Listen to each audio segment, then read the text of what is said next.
These guided notes are 1.8, and this is the part one of two. And the notes for today have to do with something called z-scores. And before you watch the video, make sure you complete these sections. The main ideas on percentile, z-scores, an example problem. Go through the example before you fill in the guided notes here. And the last thing would be a little bit more information about z-scores. All right, so starting with percentile, let me type in again what we have here. Okay, so 1.8 part one on z-scores.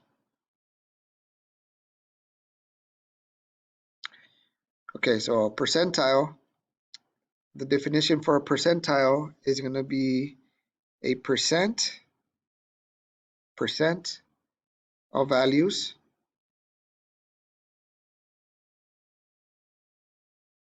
less than or equal to a specific value. So the keywords here being so you want to look at less than or equal. All right, example number one. Here are the results of a random sample of 20 of last year's Unit 1 test scores, along with a dot plot and a summary statistics. So here are the test scores, here are the test scores, here's a dot plot, and here's the 5-number statistics, which you could easily get from the calculator or by hand. So question number one, Ron scored a 65. What is Ron's percentile? So according to this definition, you want to know how many values are less than or equal to 65. So 65 is here. 65 is here. You have two values there. You have two values of 65. So how many values are less than or equal to 65? Well, here I'm seeing that there are three. This one here and these two dots here. So what you're going to do here is you're going to divide.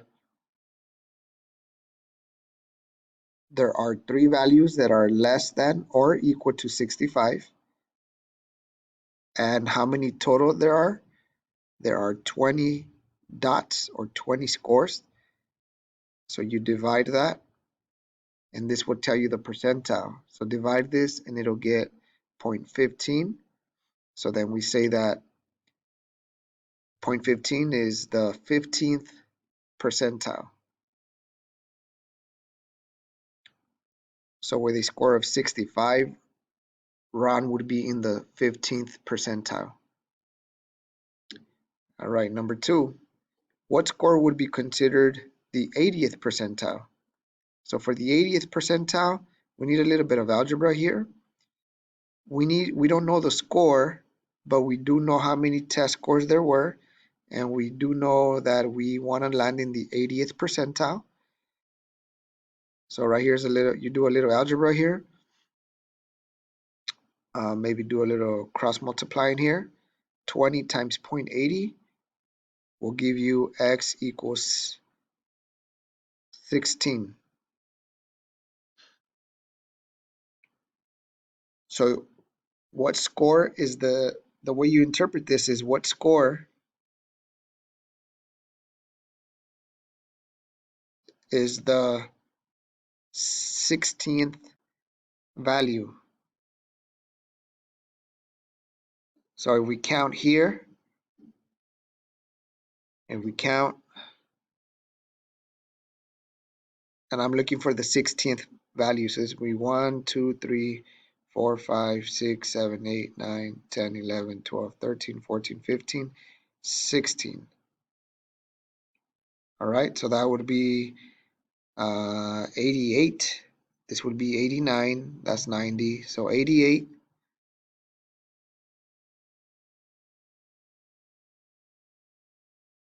What score would be considered the 80th percentile? A score of 88 would land as the 80th percentile. All right. In this part for z-scores, to compare unlike data, we standardize using z-scores. So we use this word called standardizing. To compare unlike data, unlike sets of data, we standardize using z-scores. So we use z, this is the formula that we use, x equals x minus x bar divided by the standard deviation. So let me label these parts. So x represents the individual value or the observed value. X bar represents the mean.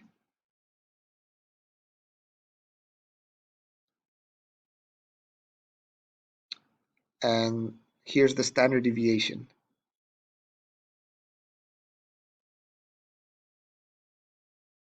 Okay, so for our example on Ron's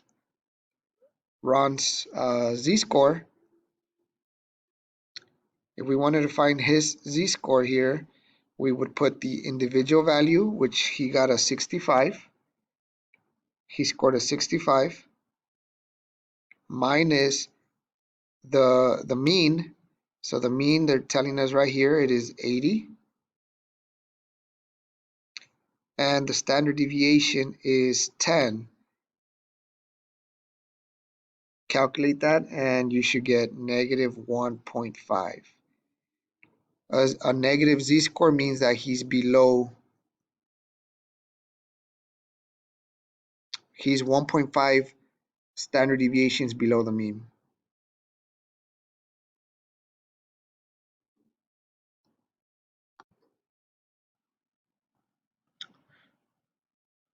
Okay, so here's the information for percentile. Here is the notes for a z-score.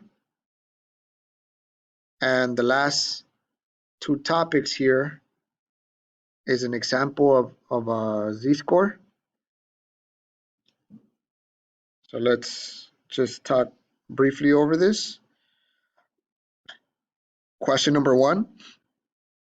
Measure your height in inches. Calculate the standardized value for your height, given that the average height for a woman is 64.5 inches with a standard deviation of 2.5. So they're giving us the mean and the standard deviation.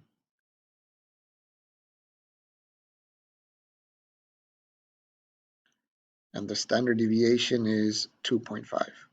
So this is the data that we're given, and we're working with inches, okay? And for men, this is for women, and for men, the mean is 69, and the standard deviation is 2.5. The question is, are you tall? So for this example, we'll say the teacher that created these guided notes, her height was 67 inches. But this example works the same. If you measure yourself and you put the height in here, right here, the example that is filled out is using the female data. Again, the teacher that created this document is a female, so she will be using the 64.5 and the 2.5 to make the calculations. So the formula Z is equal to the individual observation minus the mean divided by the standard deviation. So 67, we got it from here. It is the observation. 64.5 is the mean, and 2.5 is the standard deviation. You divide that and it's equal to 1. So how do you interpret that? That means that this teacher is 1 standard deviation above. How do you know it's above? Because the answer is positive. Had this been negative, this teacher would be 1 standard deviation below the average or below the mean. Height for women, so you want to use the context. Okay, so this is talking about the height and specifically for this teacher for women. Number 2, suppose that the average woman's shoe is 8.25 with a standard deviation. So we have for women again, we have the data 8.25, standard deviation is 1.15. And again for males it is 10 with a standard deviation of 1.5. The question is, do you have big feet? And for the teacher in this example, her shoe size is 7. Her shoe size is 7.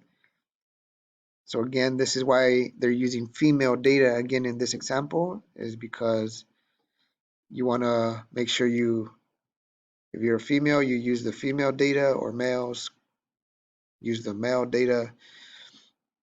Calculate the z-score. The individual observation goes there. You subtract the mean, the average woman's shoe, which is 8.25, divided by the standard deviation.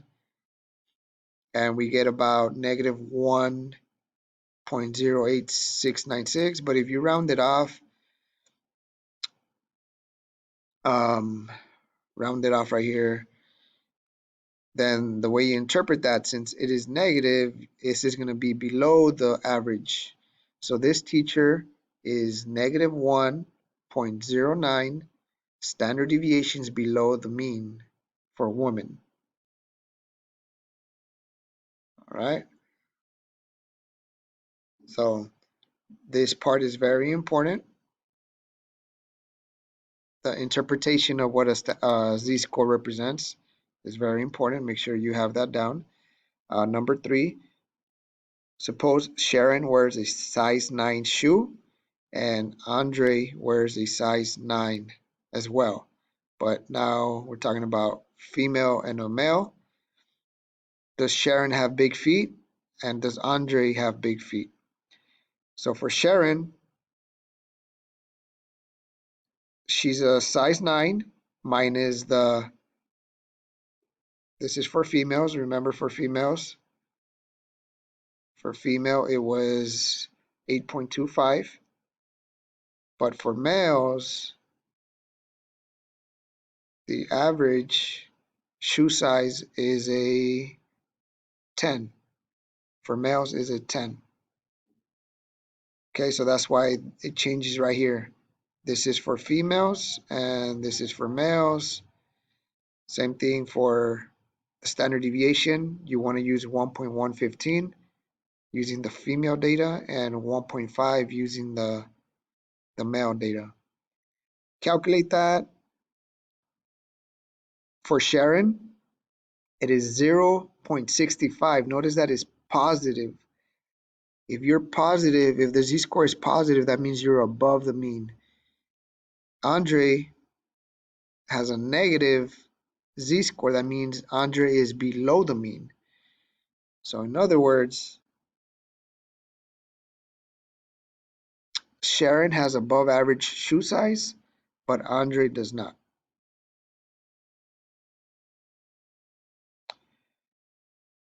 Finally, the more about z-score section, the standardized values. which are called z-scores, have no units. So we don't need to attach a unit here like inches or pounds or anything like that. We don't need to use units here. If the z-score is positive, then you are above the mean. If the z-score is negative, then that's how far the value is below the mean or the average. As an example, if you get a z-score of +1, +1, that means that the value is 1 standard deviation above the mean versus a z-score of -0.5. That means that you are 0.5. It says a half here, but it's the same thing if you say the value is 0.5 standard deviations below the mean. So the larger the z-score, the more unusual that value is.